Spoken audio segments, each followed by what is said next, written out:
Hello, everybody. Again, welcome to the YouTube edition of the Star Wars Report. I did it. It's never gonna. I'm never gonna figure it out, Scott.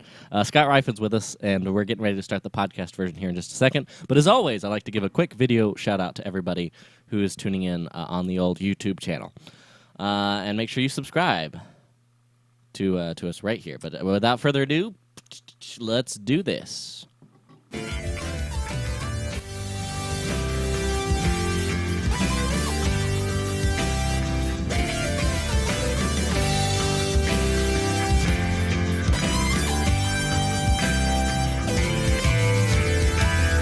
It is Star Wars Tonight, episode 19.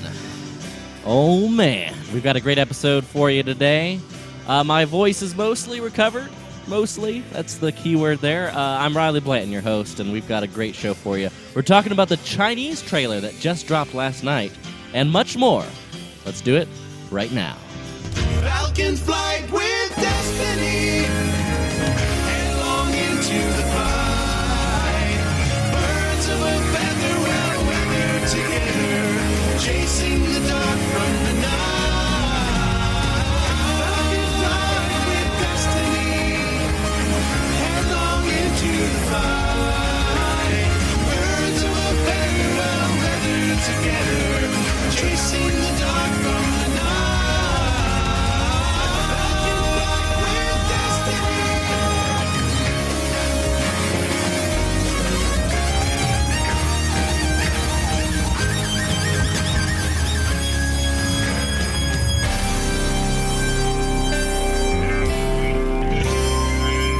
Oh, man. It is the Star Wars Tonight podcast. We've got a great show. I can't wait, so let's do it. I got a little distracted there, I'm not going to lie. I kind of let the music play a little longer than I normally do. I don't know what's happening, Scott. It's Scott Riffen, everybody. You're out of the loop, or else you heard how masterfully I handled the show yesterday and decided to emulate me. I'm a little worried, man. It's like all this wonderful feedback and tweets and like saying how great the show was yesterday. I mean, like, yes, good. Glad it was that the show was able to carry on. That kind of feedback's good. But when you start getting like man, that was one of the best episodes, I'm like, well, don't get too excited now. We didn't need that Riley guy after all, did we? I know, man. I'm mostly recovered. I've got the old strep throat, but I'm on amoxicillin, and I'm almost 24 hours into it. So they say that's about the window, 24 to 48 hours. It should be mostly gone. So I've got my lemon tea, no coffee today. Which is normally what I'm doing, but today the beverage of choice is lemon tea with just a little bit of the R2D2 French vanilla creamer, along with a little bit of sugar and a little bit of honey for its healing properties. Ladies and gentlemen, this has been Star Wars Eateries with Riley Blanton.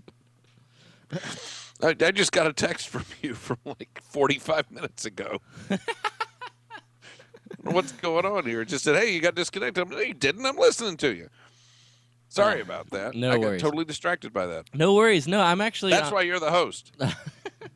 I'm doing my darndest, man. It's gonna be an interesting episode because I'm very mellow tonight. It's very low key. I feel like I want to start out the episode before we get into the episode proper. Again, this is mostly for the people watching on the YouTube channel. Make sure you subscribe if you're listening to the podcast version. YouTube.com/user/Star Wars Report. But I built this last night, and it is the miniature A-Wing, Lego A-Wing fighter, and I'm very excited about it. It's awesome.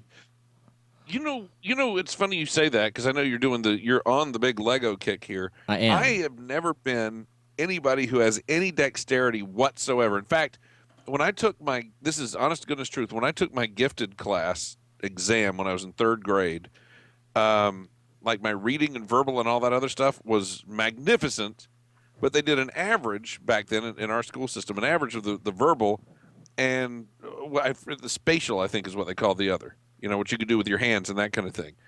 And my what I could do with my hands was only high average. And so it actually, like, they averaged out to be fine to get me in, but it was only because the other was so much. And they said the difference, the gulf in IQ points between my verbal and my spatial was so much that if it were like in a normal range, it would be considered learning disabled. Oh. So they went, you know what we recommend is go buy him some models and let him work on the models. So my mom spent the next probably 6, 9 months buying me some models that became some of the most god awful creations you've ever seen in your life. 'Cause I had no aptitude for it whatsoever. And when the wave of Force Awakens stuff came out, I noticed that they put up a bunch of snap tight kits. And I Oh, thought, yeah. well, they seem to look pretty good, and I got them. And it was supposed to be easy to assemble, which is what I like to hear. And I bought the Falcon, and it is magnificent. And they say it takes like 30 minutes to put together. I'd say less than 10. Nice. So yes, I'm proud that I finally have made models that look decent. That's awesome, man. I can't. Yeah. I'll tell you what. That's exciting. I'm just into it. I love the Lego stuff, and it's been so long. Like the limited amount of collecting fandom that I ever had was Lego, and so now that's kind of what I'm returning to as we get ready for the film, and as I get more and more excited. Now, as we record this, it's Thursday, so Yes. in 1 week and a handful of hours, we will be watching it. Yeah. That's insane. That is absolutely You insane. and I will be about 1,700 miles apart, Mm-hmm. but we will both be experiencing the same thing. Now, are you guys going to the early show, the 7 o'clock show, or are you going to a later show? It is the 10:35 show. The 7 That's o'clock what I thought. sold out. I thought I heard the Teresa say that. Yes, indeed. It's man, I'm not sure I'm prepared. I mean, I don't know how you prepare, but I'm not sure I am prepared. Yeah, this is where you start to have second thoughts. You start to go, well, maybe I don't want this as badly as I thought I did. Yeah, yeah. No, well, Because what if it sucks starts to hang in the background? yeah, I'm not too much in that camp, but I can, because like I know Teresa's mentioned that once or twice. There are just way too many good signs here Well, for the movie. I really do think it's going to be really good, but yeah, the other thing, though, that seems to hang in the background right about now is I don't want the ride to end. Sometimes the ride is more exhilarating than the Yes. actual destination. Mm-hmm. It is. That is actually. I'm a little melancholy because this is the last regularly scheduled episode of Star Wars Tonight. We got a couple episodes next week, but those are all going to they're going to be outside of the normal format. They probably won't And they're be going live. to be mealess. That's true. That's the most important fact. Sans Scott. I feel like maybe I partially made it up to you with yesterday's episode, Scott. That's but true. And I thought about that. I almost said something to Amy like, this is a makeup show for me. This Really. is true. This is so true because Because we've he's got cut me out of next week. we've got Monday. A couple of quick announcements. Monday's episode will feature Justin Robert Young. I need to touch base. I'm going to see if I can get him and Brian Brushwood since they'll both be at the screening with us. And I'm going to hopefully do that Monday. So that's sort of regularly scheduled. And then Tuesday's episode will feature Steve Glosson on the road. We're going to be calling Steve while he's driving here. And we're going to do the show. And I'm very excited about this. I think it will be fascinating if something like he gets in a wreck or gets a flat during the show. I think that'll be interesting podcasting. I for one, sir, do not wish our brother in arms, Steve Glosson, any ill will. No, but yeah, didn't wish it, but I think it would be interesting podcasting if something gonna were say, to I'm happen. not In fact, gonna he lie. could stage it, and it would still be interesting. hint, hint. So that's and then of course we've got Wednesday's episode, which will be done on the road as we drive to Austin. And I'll probably see if I can't get it uploaded on the road. I think I should have enough cell data to just do our own little recording on the road with Steve and Bethany, and then it's done. That's it. That's the last day before the movie comes out, and we call it a day. Although I don't know, should we do something Thursday before the movie? I was thinking you should. You know I what? was thinking you guys should do, especially since you're going to see a later show. Yes. Well, actually, you know what? Done. So Thursday will be the last episode where we will bring in Teresa Delgado into the fold and cap everything off. And then that does it for Star Wars Tonight. It's hard to believe, man. If I'm going to lose my chair, I don't mind losing it to Teresa. Fair enough. But then I have to figure out what on earth we're going to do to actually review this movie. I still haven't figured it out. It's okay. We got plenty of time. It's like a week to go. Well, what you're telling me is that we're just going to have to continue doing Star Wars tonight until you can figure that out. Yeah, there we go. There we go. Yeah, absolutely. I also want to, at the opening of the show here, thank our newest patrons who are supporting us at patreon.com/Star Wars Report. It's Kai, Mario, Matt, Devin, and Daniel have all jumped in the last week or two, especially since Star Wars Tonight's been rolling. And we thank you guys for supporting us. We crossed another milestone on Patreon, and it's very exciting. I'm very, very happy. Darth Hound says you should do not at the premiere coverage on the 14th. Actually, I love that. I've just been thinking about this in the back of my mind, and we're going to talk about it in a bit. Make sure right now you go to StarWarsReport.com/watch party, and that's a direct link to our Facebook event for the Return of the Jedi watch party that we're doing this upcoming Saturday. I'm just going to say that right now at the opening of the show. We're going to give you more details on it at the end of the show, but just do that. StarWarsReport.com/watch party, because it's funny that you mentioned that, Darth Hound, because I was thinking, now that I have this awesome video set up, you know what a lot of sports podcasts do? Speak in lingo and make you speak in lingo or else they'll cut you off. Well, yes, that's the first thing. But they also like to do live coverage of sporting events with their own angle so that you can tune in live watching your favorite sports with your own commentators. And I thought, I mean, you could watch the copyright David police would Collins. be descending on you. You could watch David Collins. You could watch Andy Gutierrez. God bless him. Wonderful people. You could watch Anthony Carboni. Ooh, I'm Anthony Carboni. There's a great bit about Anthony Carboni that I'll have to explain to you at some point. I feel like if I have to explain it, though, it destroys the bit. It's from the Night Attack guys. Justin and Brian have this. They're good friends with him, so they every time he's had an increasingly successful career, and let's just say there are T-shirts that say something along the lines of, "Ooh, I'm Anthony Carboni." But anyway, you could watch all those jackals, but you could also, and let's just put the poll out in the chat, watch it with us and tune in live for our commentary on StarWarsReport.com/live. But so you bring up a good point, sir, in that I don't know what's the statute of limitations, what's the legal ramifications of this, because it's a free broadcast on StarWars.com. It's not like it's not television, or is it? I don't know if Verizon has the exclusive rights. I don't know. No, they're broadcasting from the premiere. Is that what you're saying? Yes. So what StarWars.com is hosting a live broadcast of the premiere. Yes. That's hosted by the aforementioned Anthony Carboni, and and they're going to be just doing like red carpet type coverage and stuff like that. But you can tune in live. They did this with the Hobbit movies not too long ago, and so it's going to be like Star Wars celebration. I want to do like my own rebroadcast / You want excellent to do commentary on the red carpet. Yes. Ooh, that's kind of what I want to do. I don't know. I don't think you'd get in too much trouble for that. Okay. If it were fun and done in a separate context.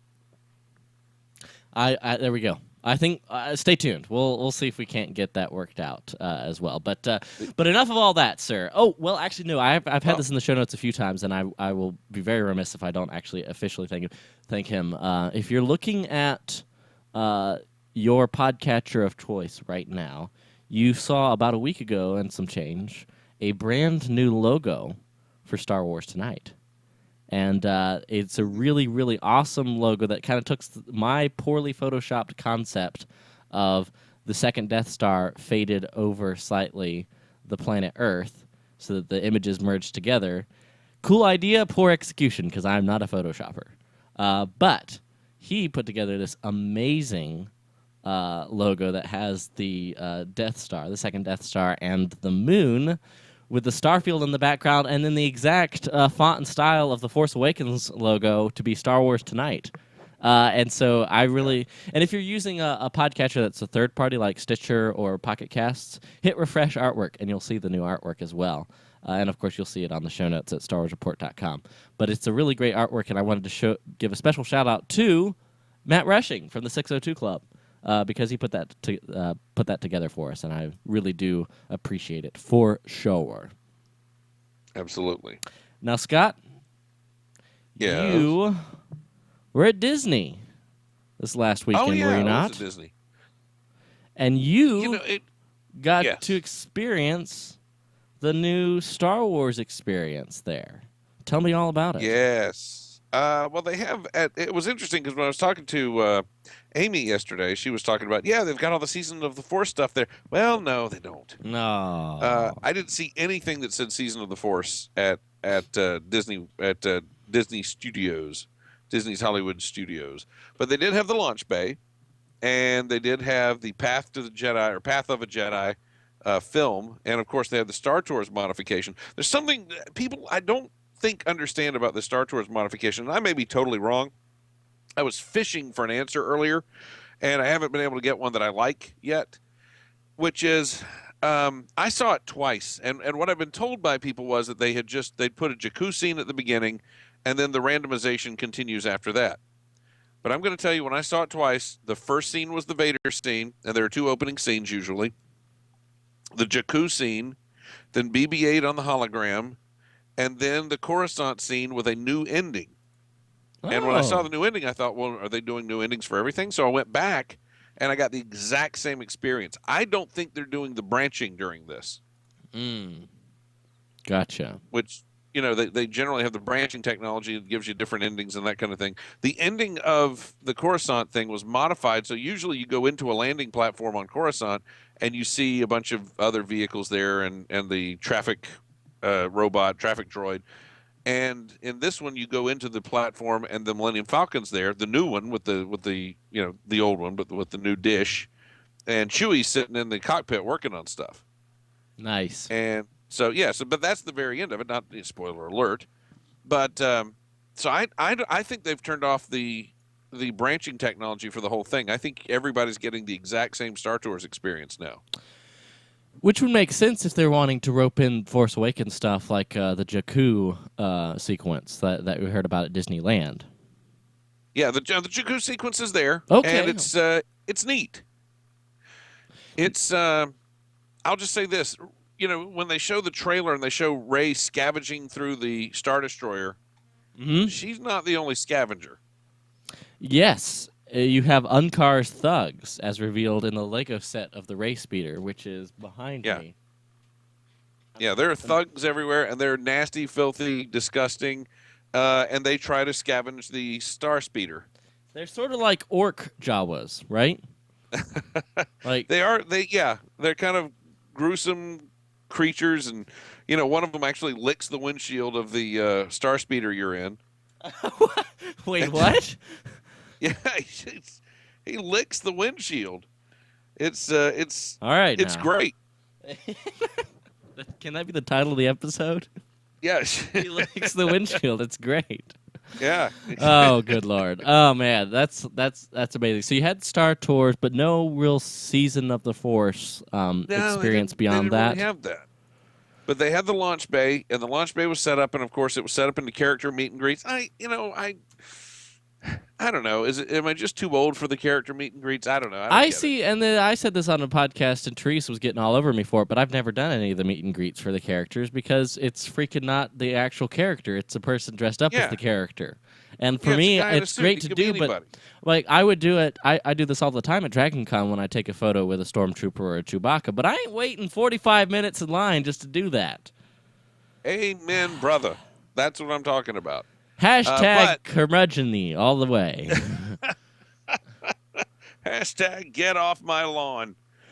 But tell me about the launch bay. So what will you find at the launch bay? And where is this located? So this is at Disney's Hollywood Studios, I assume, right? Yeah, it's at Hollywood Studios. It's in what used to be the animation courtyard. In fact, I do a Disney World podcast with Scott Gardner called Earning My Ears. And last year we did last summer we did a Star Wars Weekends episode, and we did kind of a wrap up towards the end of the day with Matt Hunsworth from Star Wars in Character and Scott Gardner and me, and we were sitting on the floor in the animation courtyard building, and we all, I think my wife passed out on the floor and everything. It was great. And Oh where we wow. did the wrap up, that building is where they've converted it into the launch bay. It's a bunch of props. It's a little bit of activities. There's like an Orabesh training center where you can learn to read Orabesh, which is neat. They've got a cantina bar with stationary blue milk cups, like cups Mm-hmm. full of blue milk that you can stand at the bar and hold as if you're drinking it, but of course they don't come off the bar. Um, the only thing I don't understand about that is why do you have to go to a filthy, rogue, nasty cantina to get what everybody drinks around the table? That's a good question. Um, I mean, the family's drinking blue milk at dinner. Surely that's not what you go out to a bar to drink. I mean, it depends on what's in the blue milk. I guess, yeah. I guess there are different versions of the blue milk. I guess that would be like a Coke at dinner and a rum and Coke at the bar. I don't know. Yes, But exactly. There you go. yeah, so I got a picture of that. They've got free roaming Jawas there. They've got characters. They've got First Order stormtroopers that have pre programmed dialogue. Mm-hmm. So they carry on, while they basically interact with the crowd, but not really. Again, it's all kind of pre-scripted, but it's funny. But did you get any? Um, Weren't there like mhm, so I'm actually pulling up pictures here from InsideTheMagic.net. And mhm. so like they have the blue milk panna cotta, right? They have the Boba Fett What in something. the world's a panna cotta? That's don't ask me. They have a BB-8 cupcake, carrot cake. They Oh have yeah, yeah. the No, Royal Guard they're burger. not selling food at the launch bay. That's elsewhere. Oh, okay. See, come on, Inside the Magic. Your headline is Photos Star Wars Experience Media Day held at Disney's Hollywood Studios to introduce Launch Bay. So I guess they had food at that event. Yeah, and they do have that food in other places because I saw we had for lunch we had Darth Vader waffles and chicken, Darth Vader chicken and waffles, Nice. and they had the cupcakes, the BB-8 cupcakes and all that other stuff at the oh, what is the name of it? It's right next to Star Tours, right next to Indiana Jones. It's Backlot Express, I think is the name of it, and they had all that there. It's what they turned into this summer. They turned it into a Rebel nightclub, if you remember that. Okay. Yeah, no, I do. I Right do there. vaguely remember that. And I'm pulling up pictures for the video version, everybody, but that I'm scrolling through. But okay, you get to see that. And outside the entrance, you get to see the high quality concept artwork from the films. You have some Yeah. Macquarie stuff. Yep. So okay. Yeah. Oh, that's in the queue area. That's the waiting area, and it's really neat. But if there's not much of a line, and there wasn't the day we went, you don't really get to see a lot of it. Ah, gotcha. Well, that makes sense. But it is, yeah, it's there. There's some Doug Chang stuff. There's some Ralph McQuarrie stuff. More Ralph McQuarrie stuff. More Ralph McQuarrie stuff. It is neat. And then when you go in, they show you a quick film. Oh, And one of the things I found is interesting about this the film, that and, 10-minute? Is this that like saga recap thing?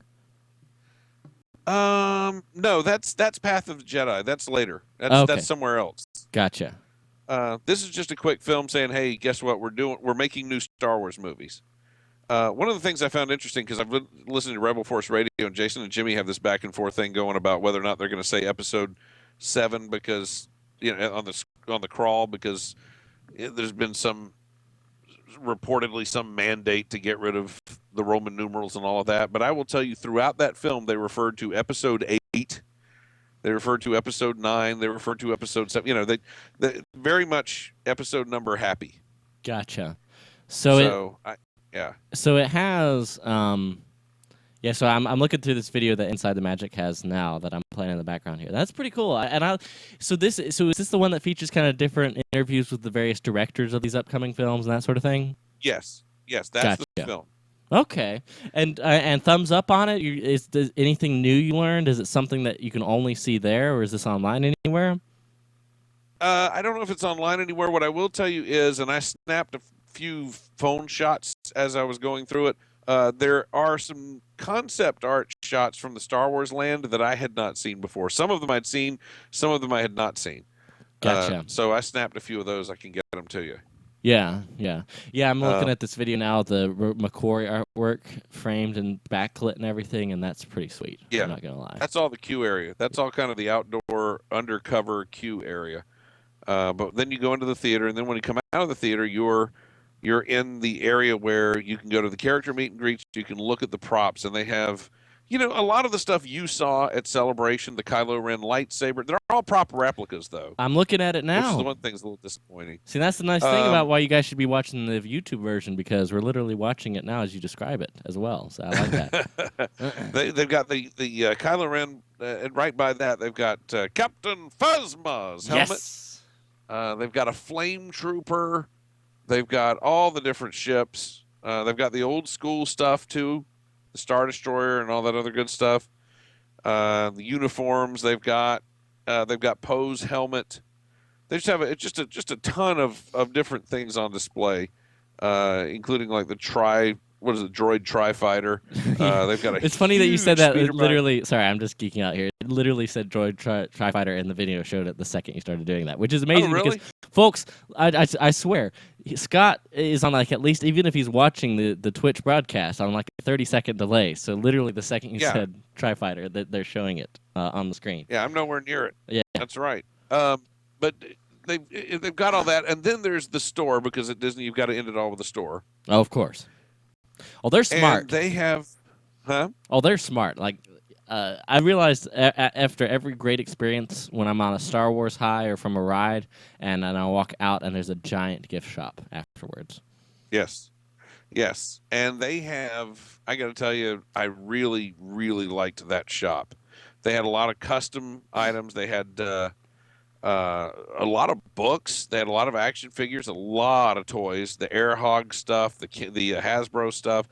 But they've got a Gentle Giant replica of the Boba Fett action figure, the original '79 Boba Fett figure.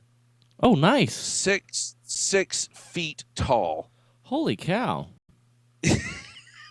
5 points of articulation, and I tried it, and it works.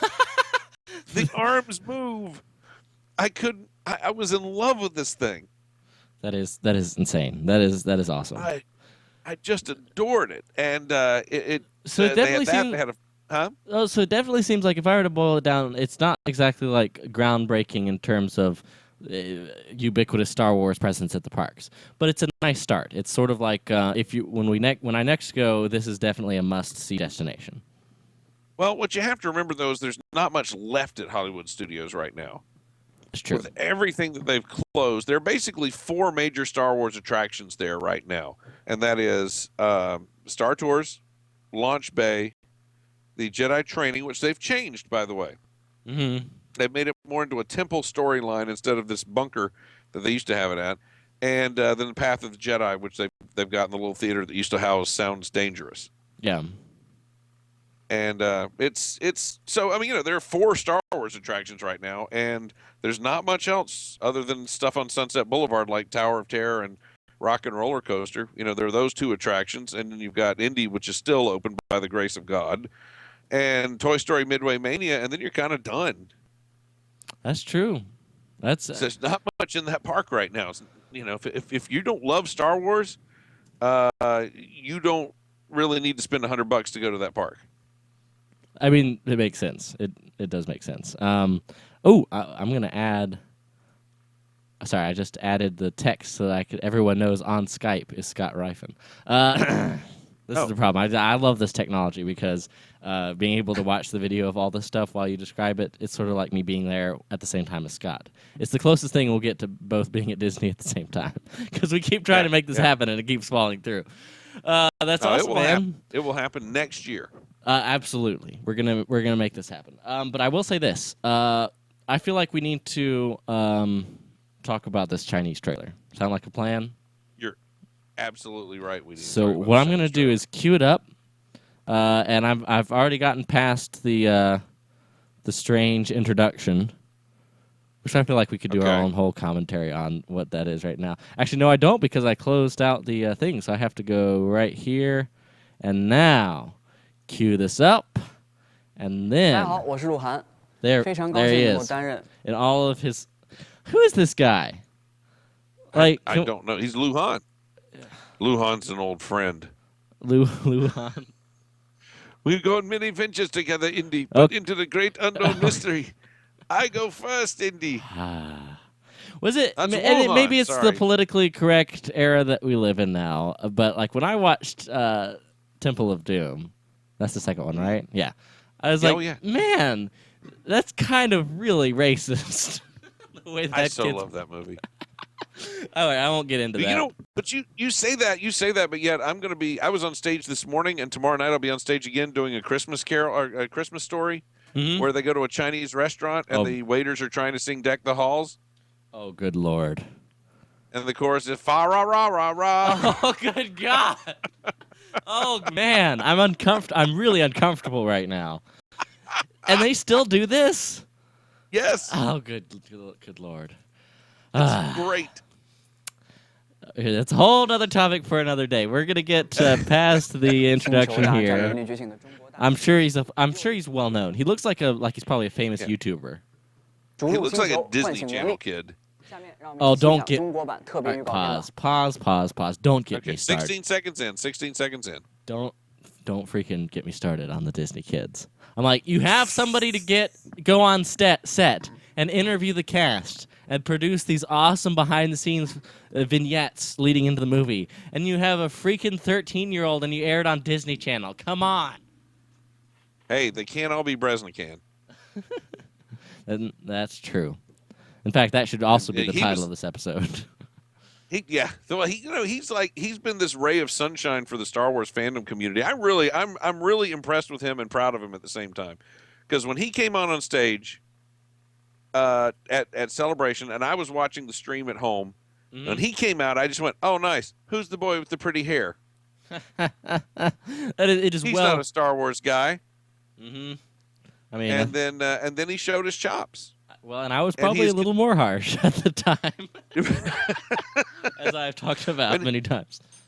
And he's continued to show his chops ever since. And That he so has. I'm actually editing his Star Wars story in between, doing this episode and doing other things. But he impressed and continues to impress me. Bresnikan does. Yes, he does. He's he's super cool, and he actually reached out not too long ago. And I didn't even realize that he heard some of our stuff, so I was like super happy about that. And then also really nervous if you listened to any of the stuff right around the time of the celebration. No, I think he understands, because you can, in our recording for my Star Wars story, I pretty much tell him, look, we said, who's this guy on stage? Get him out of here. We know he's not really a fan. He's a placed guy by EW. Who cares? And over the course of that hour, he won me over. Yeah, no, he was and I good. think he won most of the crowd over. He's better than I was. I've been on stage hosting a Star Wars event once, and he was better than I am. Well, but not just that, but to think that a guy who comes on stage is going to be a poser, which I did, and to have him come on and not ask was it tough working in front of a green screen? He really had real Star Wars stories, and he had real Star Wars questions to ask, and he ran that event like a champ. And so and my interactions with him have been fantastic as well. And I'll tell you something else. I had to get a few more bits from him for the podcast this week. So we Skyped a little bit Monday, and he's a good thing as a writer, I guess, but he's got a real keen sense of observation. And there's some things that sometimes he will introduce into the mix when we're talking about things that I'll go, oh, wow. Yeah, that's. By the way, I hadn't thought of that way. But that's good. Thanks to Darth Hound, Luhan is from the band EXO, which is evidently like super popular Japanese band that has 3.6 million Facebook fans. So I just realized EXO. I feel Chinese boy band. I mean, it's a thing. I feel like right before need so we have, of course, this stellar introduction. That explains a lot, because he's not like a host; he's a musician, which would explain why he just kind of doesn't look that happy to be here at the introduction. He's not a musician; he's in a boy band. Sorry.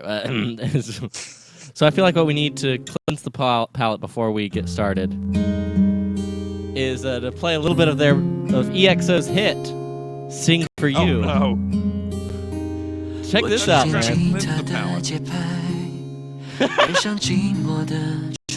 There he is. There's the guy. Well, while we're at it, can we play some EZO? Okay, we're gonna hit play now on the trailer. We'll take a look. I'm gonna full screen it here so everyone watching live All can right. see it nice and Tell me clear. when. Tell me when so I can watch it You're too. at the exact 16-second mark, right, sir? Yep. All right. Yep. All right. Now I'm there with you, looking at the black screen. You got everything full screened in the chat. Let's get ready, and we're gonna watch this in. I'm gonna say 3, 2, 1, and then on the word go. So here we go. 3, 2, 1, go.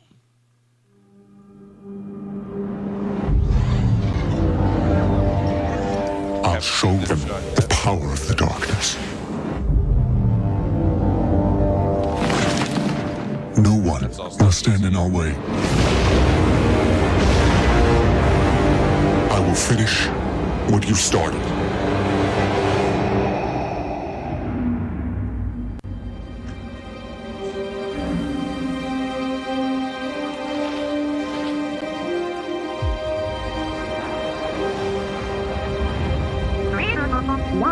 Where do you come from? Classified, really? Me too. Secret mission book plans.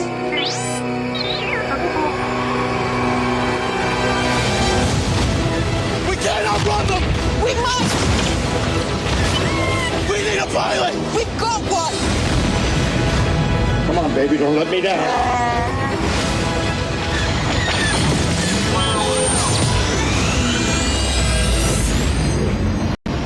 Oh, but they're not done. No. New shot. Red squad, blue squad, take my lead. We will crush the resistance once and for all. Snow. We must face them. Fight them. All of us. Get ready! For what? Love that shot of the Falcon. Yes.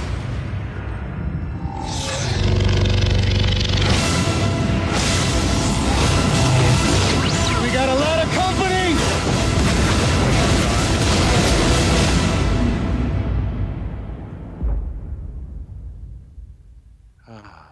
Scott, I got 3 words for you. What's that? Holy crap balls, McClanahan. I got to tell you, I have said from the start that we get the worst trailers in America. I'm kind of And beginning to believe this, you. This backs me up.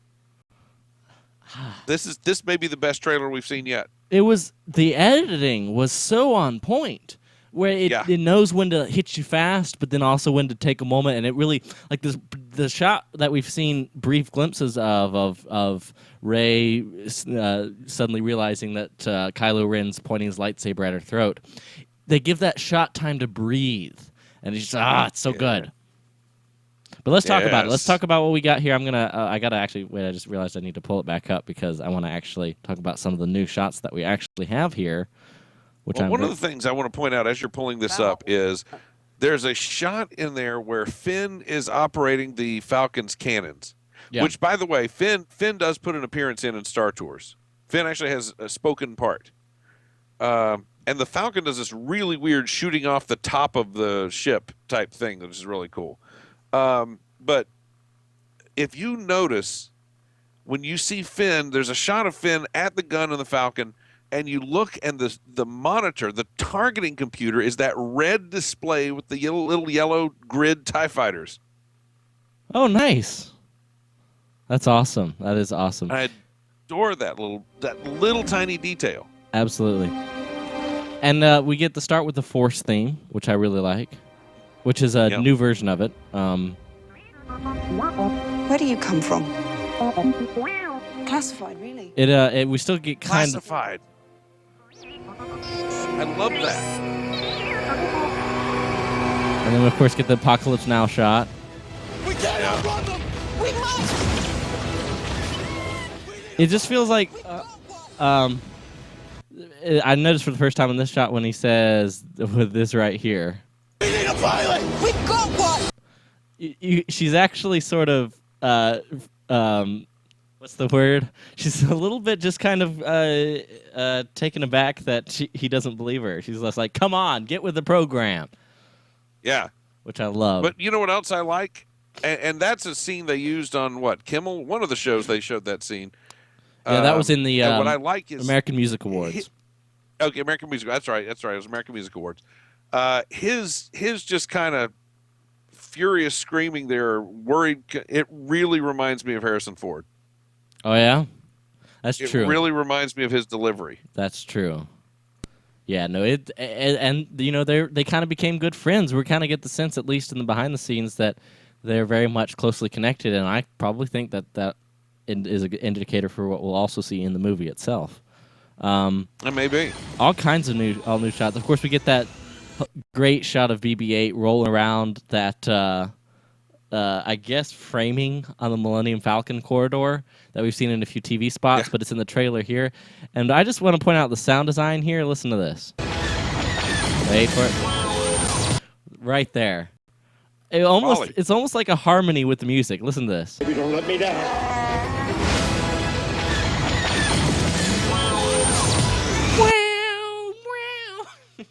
That just cracks me up. And also, the moment we get this quote, too. I don't want to belay the fact that... Come on, baby, don't let me down. Yes! Oh, it gets me so excited. Which is Lando's line. Come on, Han, old buddy. Don't let me down. That's so great. Not a scratch. Not a scratch. Well, maybe a radar dish. Didn't say... But hey, we got a new 3 LMB dish to replace it with. Don't worry about it. That's true. That's true. This one gets you Showtime and Cinemax. I love that shot of the green forest planet. We actually finally have a shot of it, and we get to see also the asteroids in what looks like a neighboring asteroid field of some kind. And this is the planet. I thought it was a ring. Is it not a ring? Is it a ring for this planet or another planet? The way it looks to me is like it's definitely a ring for something.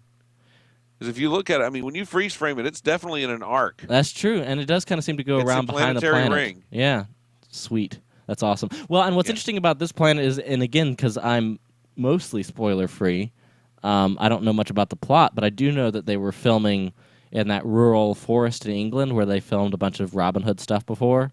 I forget the name of the place, but I'm sure this is that location. Don't Greenham Common? No, not Greenham Common. It was they only shot there for about a week. I'm gonna Force Awakens. I'm gonna do that thing that you're never supposed to do on podcasting and say the Force Awakens shooting locations. I'm sure there's a Wikipedia list or something right here because it was a forest. Maybe help me out in the chat if I don't find it. But all right, here we go on IMDb filming locations because of course you had Greenham Common, which is not really Greenham Common doesn't really look like a forest planet per se. No, but it's green. But you know what does? Well, I don't know. I don't want to get too much into speculation. But they shot in Scotland, Iceland. Wow, they actually shot at the Kafla volcano. Cool. Of course, Abu Dhabi, Pinewood, New Mexico, Greenham Common. It was, and of course, Ireland. I can't find it. Oh well. But take my word for it. Not Skellig Michael. No. Skellig Michael's separate. That's of course where the Hamill shot his stuff. But man, it gets me very excited. Oh yeah. If I had Mark Newbold on, he'd tell me in a second. Of course he would. Star Wars. All right. But yes, what was your big takeaway? Or I guess, why do you think this trailer's better than or do you think this one's better than other ones that we've seen? I do, because first off, it gives us a lot of things we haven't seen before, very short snippets, but also, again, it gives us some story. It gives us, wait a minute, BB-8's classified, but plainly whatever, so that you think, well, okay, military, he's just met Rey, so there's not a, there's a getting to know you period there. Mm-hmm. We get a little more of Kylo Ren with Darth Vader, although I have to say this. Yeah. The more they show of those scenes, does it strike you that he's keeping Darth Vader's mask in the bathroom? I feel like when he's sitting there talking to Vader, he's sitting on the toilet. He kind of puts a whole new meaning on finishing what he started. But you're welcome, ladies and gentlemen.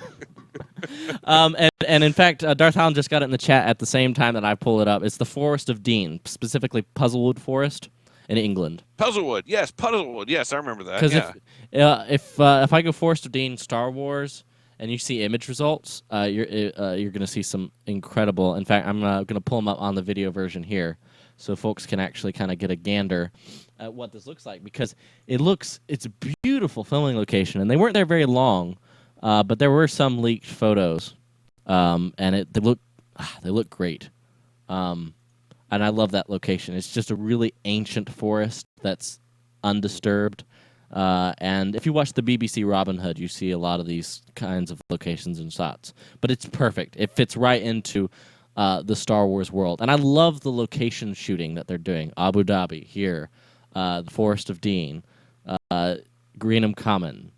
Of course, Mark Hamill's shooting in Skellig Michael, County Kerry, County Kerry, Ireland. So exciting. But let's get back to this trailer here. Editing is just on point, and it is a more linear trailer. It doesn't feel as much like a PowerPoint slide, right? I kind of felt like the Monday Night Football trailer was a little bit of a PowerPoint slide. And also, like, for that matter, Justin complained about this, Justin Robert Young, on earlier episodes of this program, about how the only thing that he really wishes is that we had a little more glimpse of the story. Not the plot, but just like the main conceits. And I feel like we get a better idea of particularly Snoke, which I'm going to play this audio again right here, of Andy Serkis's Snoke. We will crush the resistance once and for all. You just get a better idea for the central conflict of the movie and what they're trying to do. Yeah, absolutely. And I've enjoyed listening to Justin Robert Young. He presents a very different perspective than sometimes mine. Sometimes I'm like, what is this guy? What? But when he says he wishes there was more plot, that's what I've been saying all along about these trailers. There's a difference in making a Water Babies trailer, where every single story beat is played out in order, and making a trailer that reveals something of plot. I think you have to communicate. Here's my opinion. You have to communicate the central point of tension, the central conflict in these things, or else you just have hey, it's Star Wars, go see it, which will work, but it won't work as well, I think, as getting my grandmother to go see this movie. Which at this point, they're just trying to get my grandmother and second cousin twice removed. Those are the only people who aren't already sold on this. Yeah, well, what you have to do is you have to establish the I want for at least one of your main characters, if not several of them. One of the big things in storytelling is every character has an I want. Yeah. And what is the I want? Give me Rey's I want. Well, they've talked about family. BB-8's got an I want, for crying out loud. He just wants them to stop doing loop-de-loops in the Falcon because he can't. The poor little thing just can't hold steady. Well, R2's like down the hallway, locked in with his tripod, just sitting there solid and just laughing at him. Yeah. No, but BB-8's I want, I think, is that he wants to execute his classified mission, whatever that is. Yep. But that's his I want. I think Rey wants to get off planet and re-encounter her family, whoever that may be. Yeah, no, absolutely. Finn's got a want, and Finn's want is to find a purpose other than to kill people.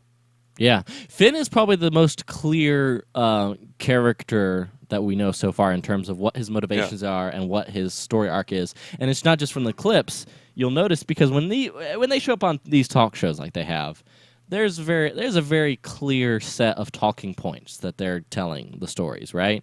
In fact, I can detect. I don't know if your average audience can. I like to think they could, because it's the one thing I hate about a lot of late night talk shows are the ones where they so obviously set up a story that's already been determined to tell. I'm like, at least pretend like the conversation is proceeding naturally. I was gonna say they all do it. It's the ones that you can't tell that they're doing it that are the good ones. Yes, but that's why Letterman was an awful interviewer. Exactly, and I say all that to say, who's had the most talking points and has told the most about his character on these late night shows is John Boyega, where he's like, yes, I'm a stormtrooper that's wants something more out of life. I was raised to do one thing. Yeah. And I'm questioning it all. So there we go. Let's nothing to fight for. let's wrap through the last of this. We get a lot of familiar trailers, but we get an extension on this one Falcon shot. I'm going to play it. Well, first, we get that amazing shot of the Falcon flying over the green land here. Well, back up. Hang on. Before you go further, I don't know if you've noticed this or not, but back to the shot where the rings are, like 128. Alrighty. Talk about the X-wings flying through the wings. If you look dead center in that shot, what do you see? Oh yeah. Huh. The Falcon is leading that charge. Everyone's favorite freighter. Yeah, I didn't notice that. It's right there in the middle of it. I hadn't noticed it until just a little while ago, and I went, wait a minute, because I thought this was just an X-wing TIE fighter only assault. I thought this was something totally separate. But then you see the Falcon's leading the charge. Oh, that's so awesome. Because we never get to see that. The closest thing we get is Lando, and Lando shows up, busts out of hyperspace, and he's like, well, how could they be following us if they don't know we're coming? If we're coming. Let's turn this ship around, baby. M-O-T-O-T. By the way, if you'll notice the shot where, I don't know where it is in the trailer, I'd play the audio, of Nia Nub when they take off. And it's totally the exact same line that he has in Return of the Jedi. Did you notice that? Did not notice that. Okay, all right, so I'm going to find it here. It's right. I knew it sounded youthful. I know. Here we go. All right, got to get past this point. There we go. Come on, baby, don't let me down. Of course, we got the BB-8.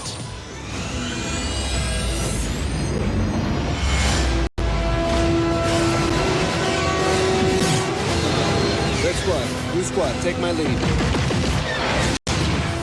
Oh, it may not be in this trailer. I may have imagined it. Maybe in one of the TV spots. He does speak in one of the other TV spots.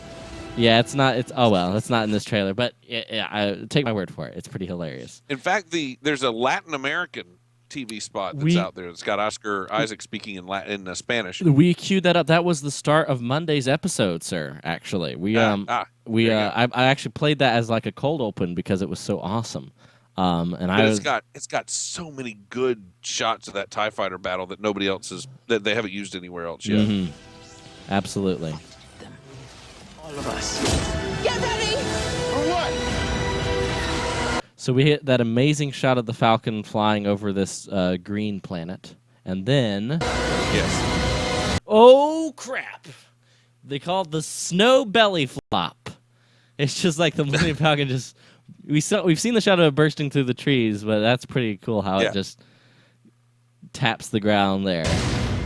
And it looks like it's taken off right afterwards, too, which is what I love. Yeah, it looks like it's going back. It's not landing. That's amazing. And then we'll finish it out.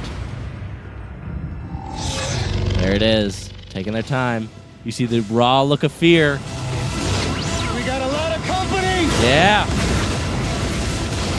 Then this thing. I don't think we've seen that angle on Starkiller Base either. No, very Death Starry. Very Death Starry. Yeah. On Starkiller Kind of Base. Death Starry, but it kind of had a Pentagon vibe to it. That's true. It sure does in terms of the design, and I love. It's a great shot at the end there. But it's if you'll take, it's a very similar structure. You have the soft force theme for like the first. If you were to divide this into acts, it would be like 3 acts and then a punchline. You have the soft force theme at the beginning, and then you get into the full-fledged. Right in the middle of the trailer, you get this. We can't outrun them! We must! And you get like a much more intense, heavy percussion, and then right at the end, it pauses, and you get this last kind of punchline's not the right word that I'm looking for, but you get this nice little button at the end of the trailer where it just gets really soft, and it shows you the tension and the trouble that our heroes are in, whether it's Rey here. Or whether it's Finn, and then you get just the hammer of the entire orchestra striking the one note as they finish out the trailer right here. We got a lot of company! It's very it's not something we're used to in terms of Star Wars, and I'm trying to think of any musical piece that it's very much reminds me of Hans Zimmer's Pirates of the Caribbean scores. right at the You end. know what there. it reminds me of? What's that? Right before the Death Star blows up in Episode 4. That's true. Yep. That's true, sir. I was looking in my mind for what at some point I would have sworn like there's a John Williams beat that used that, and that's true. That's so true. There it is, folks. That's the new Chinese trailer. I did not realize how much. There's a lot of meat there. A lot of meat there. I'm very, very pleasantly surprised. My favorite one yet. Absolutely. Absolutely, man. It's and I'm not a guy who says that all over the place. You know, this is one of the few times I've said that's my favorite one yet. Well, and if you could, Scott, I think this would actually be a good way to.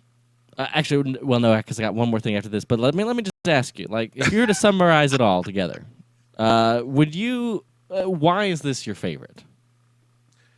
I think it has more interesting action beats. I mean, the Falcon flying's nice. The Falcon bursting through trees is terrific. The Falcon bursting through trees and then bouncing off the ground is amazing. X-Wings and TIEs fighting it out is great, but seeing them over that again, pentagonal design on Starkiller base is amazing. Showing them going through those rings is amazing. And again, I think you get a much better sense of story. You get Kylo Ren's toilet talk with Vader. And, you know, I think we get a better sense of story, and I think we get better action beats than we've gotten yet. Yes. And you get a better sense of character. You get a better sense of humor and adventure with Finn going, hey, we don't have a pilot. Hey, you know. Like, hang on. I'm a pilot. Well, yeah. I used to Wait bullseye Womprats in my T-16 back home. Luke's one of the best bush pilots this side of the Outer Rim. I love that. I love that guy. Speaking of, Scott, this weekend. It looks like as long as my schedule allows, I got one more final this coming Monday. But other than that, I'm pretty much wrapped up, which is exciting because this Saturday I'm the local. We've got some local fan groups / Star Wars fans / Star Wars friends that I know here locally in Atlanta. They're putting on a big Hotlanta Rebels Life Day party, which is hosted by the amazing Paula every year. She brings folks to her house. It's a really amazing house of collectibles, and everyone brings their White Bantha gifts. Exchanges them. They're going to watch the entire original trilogy. I won't be there for the whole screening, but I am planning on actually going up there, and I'm really looking forward to it. But that's this coming Saturday, and I just can't wait for it because it's going to be a great time to hang out with other Star Wars fans. But most importantly is I got to get home that evening, Scott, because I got something else to do that's really important. Yes, you do. The Star Wars Report's official... See, it looks like we just as I'm making the announcement, it looks like the internet decided to take me out. I think the stream's still going though, so I'll call Scott back in just a second here. But just suffice to say, yes, the official Star Wars Report Return of the Jedi watch party is this very Saturday, 8 p.m. Eastern Standard Time. Come watch me. Mark Hurlman, Teresa Delgado, and Eric Schneeweiss, Bruce Gibson, and whoever else wants to, as well as taking calls and commenting on and watching and having a great time watching Return of the Jedi. Get ready. The last weekend before The Force Awakens comes out, celebrate it with Return of the Jedi and us, 8 p.m. You can watch it live at StarWarsReport.com/live. And let's see here.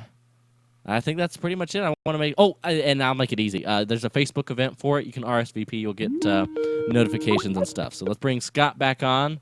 There he is. Hey. With us, Scott. I was just telling the good people that there's an easy way to remember this and to RSVP to the Facebook event and get a reminder and get any and all updates we post. And that's going to StarWarsReport.com/watch party.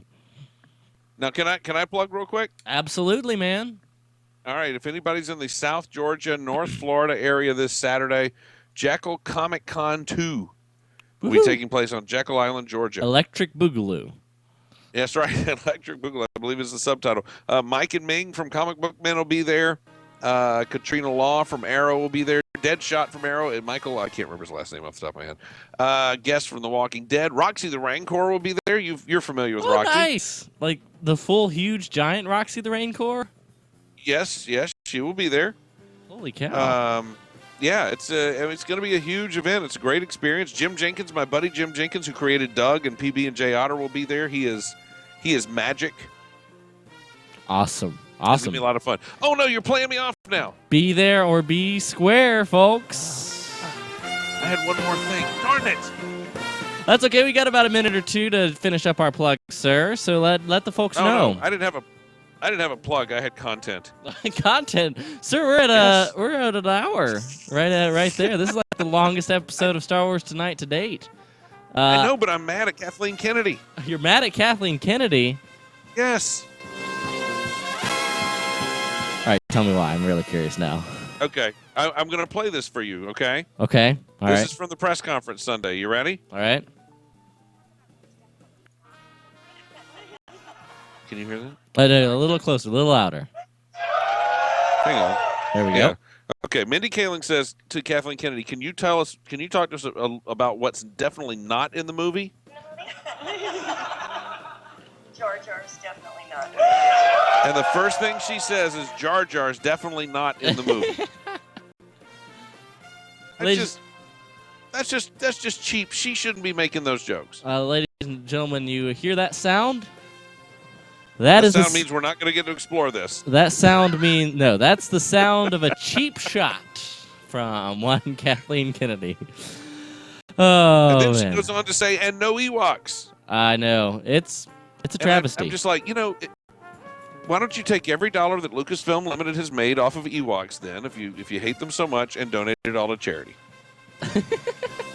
Every dollar, Kathy.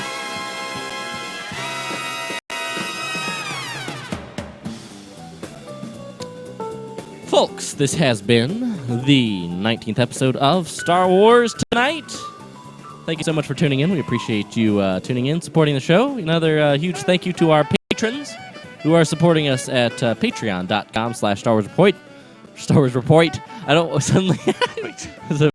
Quite the accent I had there. But yes, do so. We're going to do one final bonus episode of Star Wars Tonight tomorrow, and that's for our patrons supporting us at any level, as well as all kinds of other bonus content that we're giving out. Not just for Star Wars Tonight. It goes on for the Star Wars Report podcast and other projects as well. So we definitely appreciate that. Email Star Wars Report... Take two. Email StarWarsTonight@gmail.com. We're on Twitter. It is at Star Wars Tonight. I'm on Twitter at The Riley Guy. Scott Ryfin is on Twitter at Ryfin. Make sure you're subscribed to My Star Wars Story. It's an excellent podcast. And we've got Anthony Bresnikan's episode coming up very soon. Next week. Awesome sauce, man. Finally, don't forget, join us for the watch party of Return of the Jedi. Again, it's this Saturday, 8 p.m. Sign up at StarWarsReport.com/watch party. That does it. So long, folks, and may the Force be with you.